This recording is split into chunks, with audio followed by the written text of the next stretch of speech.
জয় গুরু।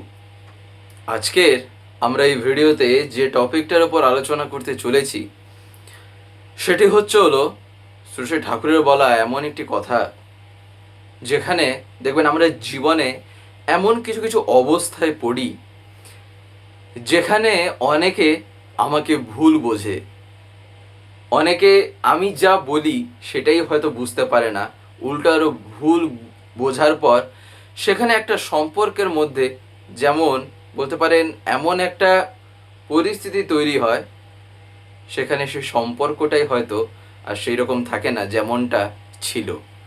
সেখানে আস্তে আস্তে বলতে পারেন কলঙ্কের মতন ধরে যায়, তাই না? দেখবেন এই রকম ক্ষেত্রে আমরা তাহলে কি করব, কি করণীয়? আজকে আমরা শ্রী শ্রী ঠাকুরের বলা এমন কিছু কিছু কথা শুনবো, পরম পূজ্যপাদ শ্রী শ্রী আচার্যদেবের বলা এমন কিছু কিছু কথা শুনবো এই আলোচনার ভিতর দিয়ে, যেগুলি জানা আমাদের কিন্তু একান্তই দরকার। তার কারণ জীবন যখন আছে, যেই জীবন যখন পেয়েছি, কখন কেমন ধরনের পরিস্থিতির সম্মুখীন আমায় হতে হবে তা তো জানা নেই। তাই আগে থেকে যদি আমার সে সম্বন্ধে একটা বোধ থাকে, তাহলে আমি সেই অবস্থাটাকেও খুবই সহজে হয়তো ট্যাকেল করে বেরিয়ে যেতে পারি, সেটাকে হয়তো খুবই সহজে নিজের আয়ত্তে আনতে পারি, যেহেতু তার কথা জানা তো একান্তই দরকার, তাই না? যাই হোক, আজকের এই ভিডিওটা এবারে আমি শুরু করার আগে আপনাদের কাছে শুধু একটি কথাই অনুরোধ করছি, ভিডিওটিতে আপনারা সম্পূর্ণভাবে যুক্ত থাকার চেষ্টা করবেন। আশা করি আজকের এই যেই টপিকটি আপনার এই আলোচনার মাধ্যমে অতি অবশ্যই শুনতে পারবেন। অনেকে আমাকে ভুল, অনেকে আমাকে খারাপ, এরকম নানান রকমভাবে আমার সাথে এমন কিছু কিছু আচরণের মাধ্যমে, কিছু ব্যবহারের মাধ্যমে আমাকে এমনই বুঝে থাকে যেখানে হয়তো আমি তা নই, কিংবা হয়তো আমি তা বলতে চাইনি, কিংবা হয়তো আমার মনের ভাবটা তা ছিল না। তা সত্ত্বেও যখন ওই রকম কোনো পরিস্থিতি হয়, ওই রকম যখন কোনো একটা অবস্থার তৈরি হয়, তাহলে সেসব ক্ষেত্রে শ্রী শ্রী ঠাকুর একটা কথা একদিন একটা জায়গায় বলছেন যে জীবনে কাউকে না ফেলে দিতে নেই, জীবনে কাউকেই ফেলে দিতে নেই। দরকার পড়লে হয়তো আমি তার সাথে কিছু দিনের জন্য, কিছু মুহূর্তের জন্য, কিছু সময়ের জন্য হয়তো সঙ্গ বন্ধ করতে পারি, তার সাথে মেলামেশাটা হয়তো আমি তেমনটা করব না সেই ব্যবধানে। তাই বলে তাকে যে আমি ফেলে দেব তা কিন্তু নয়। তার কারণ তাকে যদি আমি ফেলে দিই না, তাহলে আমার ঠাকুরের কথা কিন্তু মিথ্যে হয়ে যাবে। আমার ঠাকুর যা চেয়েছেন তাহলে সেটার পূরণ কিন্তু আর হবে না। সে কি করছে না করছে তাতে আমার কি যায় আসে, আমি কি করছি না করছি সেটাই হচ্ছিল আমাকে দেখতে হবে। তার কারণ আমার সাথে যিনি আছেন তিনি তো যে কেউ নন। আমার জীবনে যিনি আছেন, যিনি আমাকে নিয়ে চলেছেন, তিনি তো যে কেউ নন। তাই আমি যেহেতু এবারে তাকে জীবনে মুখ্য করে চলি, তাই আমার প্রত্যেকটা আচরণ আর ব্যবহারও তো তার মনের মতন হওয়া চাই। এই কারণে তিনি তো মানুষকে ভালোবেসেছেন, তিনি তো কাউকে তো ফেলে দেননি, বরঞ্চ তিনি এটা হয়তো বলেছেন যে কিছু কিছু ক্ষেত্রে হয়তো কিছু কিছু স্টেপ নিতে হয়, কিছু কিছু অ্যাকশন নিতে হয়। তাই বলে এই না যে তাকে আমি ছেড়ে দিলাম, এই না যে তাকে আমি ফেলে দেব, তাই না? দেখবেন মানুষের প্রবৃত্তি একটা এমন জিনিস না, এই বৃত্তি প্রবৃত্তি এমনভাবে তাকে চালিত করে থাকে যেখানে সেই সব জায়গায় তখন দাঁড়িয়ে মনে হয় জীবনে না এর সাথে আর সম্পর্কই রাখবো না। একদম বিরক্তিকর একটা ব্যাপার। যত আসছে, যত ভাবছি, ততই যেন মনে হচ্ছে আমার অসুবিধার কারণ হয়ে উঠছে, ততটাই যেন বুঝি জীবনে ঝামেলা এসে জুটছে। তখন কি করি, তাকে আমি সরিয়ে দিই। কিন্তু ওই জিনিসটা কার হয় জানেন? সেটা কিন্তু তার হয় না। ঠাকুর এই কারণেই দেখবেন বলছেন না যে পাপকে ঘৃণা করো কিন্তু পাপীকে নয়। তার কারণটা কি? আর এ কথার অর্থটাই বা কি? পাপকে ঘৃণা করা মানে এইখানে যে পাপ, পাপ মানে তার মানে হচ্ছিল এমন কিছু হয়তো কর্ম। তার কারণ পাপটা মানুষের জীবনে তখনই আসে যখন সে একটা কর্ম করছে। সে কর্মটাই নির্ধারণ করছে যে তার জীবনে পুণ্য আনছে না পাপ আনছে। আমরা তো এটাই জানি। তাহলে এখানে পাপটা কি? পাপটা ছিল একটা কর্ম। কিন্তু পাপীটা কে? পাপীটা তো হচ্ছে একটা ব্যক্তি, সে তো হচ্ছে একটা সত্তা যে এই দেহ নিয়ে এইবারে এসছে। কিন্তু পাপটা কি? পাপটা তো হচ্ছিল তার মধ্যে যে বৃত্তি প্রবৃত্তিটা সাড়া দিচ্ছে, তার মধ্যে যেমন ইম্পালস আসছে সে সেই অনুসারে অ্যাক্ট করছে।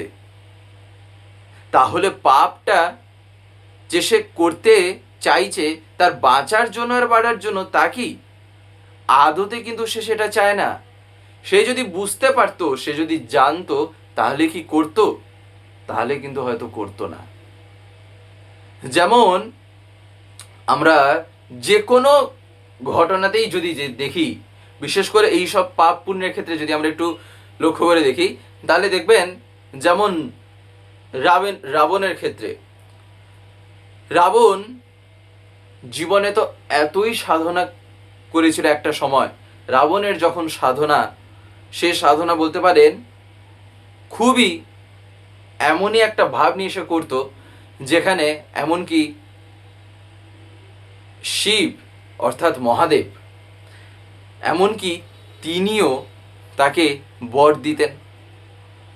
কিন্তু তার সেই সাধনা এত কিছু হওয়া সত্ত্বেও সে তার জীবনের চরমে যখন দাঁড়িয়েছিল, তখন কি সে বুঝতে পেরেছিল পাপ আর পুণ্যের কি প্রভাব? সে কি বুঝতে পেরেছিল কোন কর্মটা করলে কি হয় আর না হয়? যদি বুঝতো, তাহলে অন্তত পক্ষে সে এমন একটা আচরণ করে বসতো না যেটার জন্য তার জীবনটাই একেবারে বিনাশ ঘটলো। কিন্তু তা সত্ত্বেও পরমপিতা এমনই দয়াবান, তিনি যখনই এসছেন, পুরুষোত্তম রূপে তো আবির্ভাব তখন হয়েছিল না, তাই মর্যাদা পুরুষোত্তম রূপে যখন তিনি এসছেন, তিনি তো কাউকে তো ফেলে দেবেন না। যখন সে একান্তই বুঝলো না কোনো রকম ভাবে, যখন তার অহং তাকে ছেড়ে কথা বলল না, অর্থাৎ তাহলে এখানে কাজটা কি করছে? একটা বৃত্তি প্রবৃত্তি। কিন্তু সে যদি জানতো, তাহলে কি সে আদতে এরকম করতো? কখনোই করতো না। সে তার বৃত্তি প্রবৃত্তির চঙ্গুলে পড়ে ওই কর্ম করছে, যার ফলে ভগবান তখন কি না বাধ্য হলেন তাকে সেখানে আটকানোর জন্য। তাও কি, যখন আটকালেন, যখন সে তার ভুল বুঝতে পারছে, যখন সে একদম বলতে পারেন গড়াগড়ি খাবার মতন অবস্থা, তখন তো আবার নিজের ভুল বুঝতে পেরে তো তখন তো আবার ক্ষমা প্রার্থনা করছে। তখন তো সে আবার শ্রীরামচন্দ্রকে অন্য রূপেই দর্শন করছে। তাহলে সেক্ষেত্রে কি ভগবান তাকে ক্ষমা করেননি? তখন তখন তিনি ক্ষমা করেছেন। কিন্তু তার আগে যা ঘটার, তার আগে যেটা প্রয়োজন ছিল, তিনি কিন্তু সেখানে তা করেছেনই। তার কারণ সেখানে সেটা তার বৃত্তি প্রবৃত্তির উপর তিনি আটক করেছিলেন। সেখানে তিনি তার বৃত্তি প্রবৃত্তিটার ভাঙচুর করেছেন সেই রণক্ষেত্রে দাঁড়িয়ে।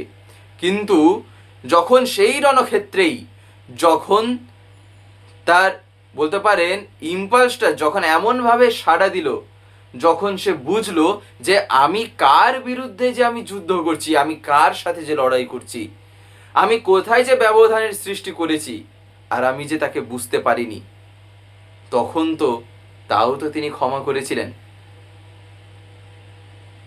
এসব আরো বহু ঘটনাই আছে।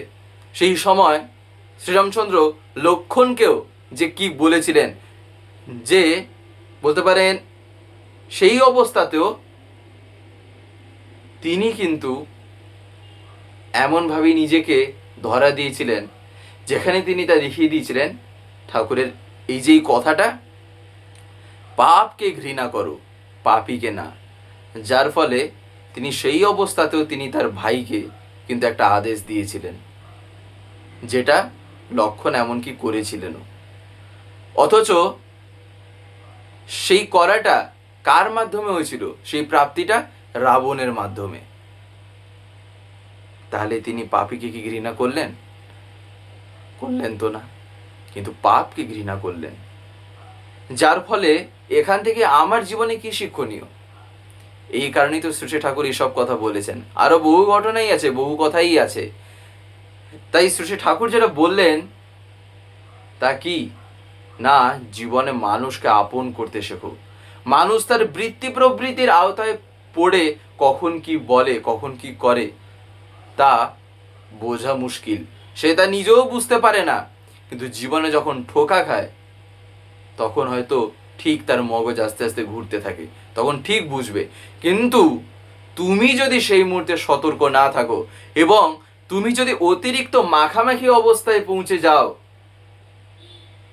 তাহলে কিন্তু হয়তো তোমার জীবনটাই হয়তো বিনাশ হয়ে যেতে পারে। তোমার জীবনে হয়তো এমন পরিস্থিতি আসবে, তোমার জীবনটাই তখন টিকবে কিনা সন্দেহ। কেন? তার কারণ তুমি তাকে এমনভাবেই জীবনে জড়িয়ে ধরেছো যে তুমি তাকে ঠিক করার জায়গায়, তুমি তাকে জীবনে আসলে যে পথে চললে জীবনটা এগোনো যায়, জীবনটাকে এগিয়ে নিয়ে যাওয়া যায়, তুমি তাকে সেখানে নিয়ে যেতে, তুমি তাকে পথটা দেখাতে সাহায্য করনি, বরঞ্চ তুমি নিজেই সেই বৃত্তি প্রবৃত্তির আওতায় পড়ে তাকে বারে বারে এমন জড়িয়ে ধরার চেষ্টা করেছো যেখানে সে তার নিজেকে যে শুধরাবে সেই সুযোগটুকুও পেল না। তাই এই কারণেই শ্রী ঠাকুর বলছেন যে সেসব ক্ষেত্রে তাই খুবই বুদ্ধিমানের সহিত কিন্তু কাজ করতে হয়। তখন খুবই বুদ্ধি লাগাতে হয় যে কেমনভাবে কি করতে হবে না করতে হবে। দরকার পড়লে আমি সেই মুহূর্তে বেরিয়ে আসি, দরকার পড়লে সেই সময় অন্তত কথা না বলি। দেখবেন মানুষ না সবচাইতে বেশি কখন ভাবে জানেন? শ্রী ঠাকুর বলছেন মানুষ সবচাইতে বেশি ভাবে যখন সে একাকী বসে থাকে। যখন সে একাকী থাকবে তার জীবনের সব কথা তখন কিন্তু আসে, কিংবা 1-to-1 যখন হয়। আর জীবনে ঠাকুরকে যখন ধরেছি, আমরা জীবনে না এমন একটা সময় পাই যেখানে এই সব জিনিস আমরা অনুভব করতে পারি আর নিজেকে সেখানে আরো রিফাইন করতে পারি। তা কোথায় জানেন? তা ছিল নাম ধ্যান। একটা সাংঘাতিক জায়গা যেখানে নাম ধ্যানের ভিতর দিয়ে না নিজেকে অবজার্ভ করতে হয়, নিজেকে তখন দেখতে হয় যে নিজের জীবন শৈলীটা কেমন, নিজের জীবন চলাটা কেমন। তার সাথে দেখতে হয় আমি যে নাম করছি সেই নামই যিনি, তার জীবন কেমন ছিল। আমার জীবনের এই অবস্থায় আমি এখন পড়ে আছি, তিনি যখন এই অবস্থায় ছিলেন কিংবা তিনি যদি আমার এই জায়গায় থাকতেন তাহলে তিনি কি করতেন, এই রকম করেই ভাবতে হয়। শ্রী ঠাকুর দেখবেন একটা জায়গায় বলছেন তোমার আচার ব্যবহার কথাবার্তা ও রকমের ভিতর দিয়া যদি কেহ তোমার সম্বন্ধে অশুভপ্রদ ভুলই বুঝিয়া থাকে, পারো তো যত সত্তর সম্ভব বিশদভাবে তোমার অবস্থা ও উদ্দেশ্যের সমীচীন বিবৃতির সহিত তাহার সে ভুলের নিরাকরণে প্রয়াসশীল হইয়ই হইও। তোমার অমনতর চেষ্টাতেও তাহার সে ভুল বোধ যদি সে নাই ছাড়িতে চায়, ঠাকুর বলছেন তাহাতেও ক্ষতি নাই। দেখিও ওই ভুল নিরাকরণ প্রযত্নতায় তোমার সাধ্য মতো ত্রুটি না হয়। ইহাতে ঠাকুর কি বলছেন না, ইহাতে তৎপর হইলেও অতর্কিত বিপদ জাল হইতে তুমি অনেকটাই রেহাই পাইবে। প্রতিষ্ঠাও তোমার যতদূর সম্ভব অবাধ হইয়াই চলিবে। শ্রী ঠাকুর দেখবেন এই কথার একটা বাণীতে বলেছেন। এখানে তাহলে ঠাকুর কি ধরালেন? তার মানে মানুষের সাথে কথা বলতে গিয়ে যেগুলো হতেই পারে, কোনো একটা সম্পর্কের ভিতরে এই রকম জিনিস আসতেই পারে। তার কারণ সবার ভিতরে সেই যে বৃত্তি প্রবৃত্তি ভাবনা, তার চিন্তা ভাবনা, সে কোন আঙ্গিকে জীবনকে দেখে, সে কেমনভাবে তার জীবনটাকে কাটিয়েছে। আর মানুষের জীবন একটা এমন জিনিস না, সে যেমন যতটুকু সঙ্গ করে যার সাথে বেশি, তার ভাবনা চিন্তাটাও দেখবেন ততটাই না সেই দিকে ধাবিত হয়। এই কারণে ঠাকুর এই সব কথা বলেছেন যে আমি যদি এবারে এইরকম করে করে যদি বাদ দিতে থাকি না, জীবনে কেউই তখন আর বাঁচবে না। আমার জীবনে সবাইকে তখন আমি ফেলে দিচ্ছি, একটা সময় তখন দাঁড়িয়ে রিয়েলাইজ করব। তার কারণ কি? তার কারণ আমি জীবনে শুধু মানুষের বদগুণটাকেই দেখেছি। ঠাকুর বলছেন যে একটা মানুষের মধ্যে যদি 99খানা ভুল থাকে আর একটা জিনিস যদি ভালো থাকে না, যদি একটা মানুষ সেই একটা ভালোর গুণকে ধরে যদি তাকে তার জীবনের মোড়কে যদি ফিরিয়ে দেয়, সে কিন্তু যে সে মানুষ না। তার ব্যক্তিত্ব তার মানে এমন কিছু আছে যেখানে সেই একটা ভালো জিনিস একটা মানুষের জীবন দাঁড় করিয়ে দিতে পারলো। হয়তো তার মধ্যে এত ভুল আছে, তা সত্ত্বেও হয়ে গেল। কেন? তার কারণ আপন ভালোবাসা সেই অস্ত্র এমন ব্যবহার করেছে যার জোরে তখন পরমপিতার দয়াটা এমনই ঢুকেছে, এমনভাবেই তার মধ্যে তখন ইম্পার্ট হয়েছে, যেখানে সে তার জীবনে ঘুরে দাঁড়িয়ে গেল, যেখানে সে তার জীবনে ঘুরে দাঁড়াতে পারলো। এই কারণে আমার সাথে কারোর কথা বলতে গিয়ে, আমি যখন কারোর সাথে কথা বলছি, আমার আচরণে, আমার ব্যবহারে, আমার কথাবার্তায় হয়তো অনেকেই কিছু কিছু সময় যদি ভুল বুঝে থাকে, আর আমি যদি সেটা ফিল করি না যে কেন মনে হচ্ছে ও এটা আমার সম্বন্ধে ভুল বুঝছে, কেন ওর মুখ চোখ দেখে, কেন ও যে আমার সাথে এইবারে যেমনভাবে কথা বলছে, কেন মনে হচ্ছে ও একটা জিনিস ভুল বুঝলো, ঠাকুর তাই এইখানেই সতর্ক করলেন যে তুমি তোমার নিজের থেকে কিন্তু জিনিসটাকে ক্লিয়ার করে রাখো। তুমি তোমার নিজের থেকে কিন্তু আগে জিনিসটাকে এমনভাবে তার সামনে বহিঃপ্রকাশ করো, এমনভাবেই তাকে বোঝাও যেন সেই জিনিসটা তখনই মিটে যায়। আর হয়তো সব ক্ষেত্রে ঠাকুর বলছেন এটা নাও হতে পারে। ঠাকুর কি বলছেন না, তোমার অমনতর চেষ্টাতেও তাহার সে ভুল বোধ যদি সে নাই ছাড়িতে চায়, তাতেও ক্ষতি নাই। দেখিও ওই ভুল নিরাকরণ প্রযত্নতায় তোমার সাধ্যমতো ত্রুটি যেন ঠাকুর বলছেন না হয়। ইহাতে তৎপর হইলেও অতর্কিত বিপজ্জাল হইতে তুমি অনেকটাই রেহাই পাইবে। এই রেহাই পাওয়ার জন্যই ঠাকুর এই কথাটা বলেছেন। তার কারণ কি? তার কারণ দেখবেন আমি যদি সেই মুহূর্তে জিনিসটাকে যদি ক্লিয়ার না করি না, 10 দিন পরেও যদি গিয়ে বলি, তখন কথাটা অনেকটাই বেড়ে যায়। তখন মনে হয় যেন তখন সামনে থেকে কি উত্তর আসবে জানেন? তখন সামনের মানুষটা যার সাথে আমার এইরকম বলতে পারেন মনের একটা অমিল হয়েছে, তখন সে বলবে কেন তখন তো বলনি, এখন ভেবে ভেবে এসে বলছো, তখন তো জিনিসটা আমায় বোঝাওনি, তখন তো আমায় বলনি, এখন মানে একটা ভালো কিছু সে বসার জন্য এইরকম ভান করছো, তখন মানে আগুনে ঘি ঢালার মতন অবস্থা হবে। অথচ আমি তা চাইছি না, এখানেও আমি চাইছি আলাদা কিছু, তা সত্ত্বেও সে ভুলই বুঝছে। এই কারণে এসব ক্ষেত্রে কিন্তু খুবই সতর্ক থাকা চাই। তাই শ্রী ঠাকুর এসব কথা বলেছেন। আর যেখানে ঠাকুর বলছেন অতিরিক্ত যেখানে মনের অমিল, সেখানে কিছুদিনের জন্য আগে একটু ব্যবধান দিতে হয়, না হলে জীবনে কোনোদিন আর সেখানে বন্ডিংটাই থাকবে না। যতটুকু আছে দড়ি ছিঁড়ে গেলে না, সেই দড়িকে আগের মতন অবস্থায় ফিরে আনাটা কষ্ট হয়ে যায়। হয়তো তাকে গিট ফিট মেরে একটু ইয়ে করে দিতে পারি, আগের অবস্থায় আনাটা তখন খুবই কষ্টকর হয়। এই কারণে জীবনটা আমরা দেখবেন, আমরা বলি না ওই ইনফরমেশান সেই ইনফরমেশান, এগুলো খুব সেন্সিটিভ। ঠাকুর বলছেন জীবনটাই যেন কত সেন্সিটিভ, কোথায় কখন কি হয় না হয়। একটা বিশ্বাস গড়ে তুলতে হয়তো কয়েক বছর লেগে যাচ্ছে, অবিশ্বাস হতে একটা সেকেন্ড লাগছে না।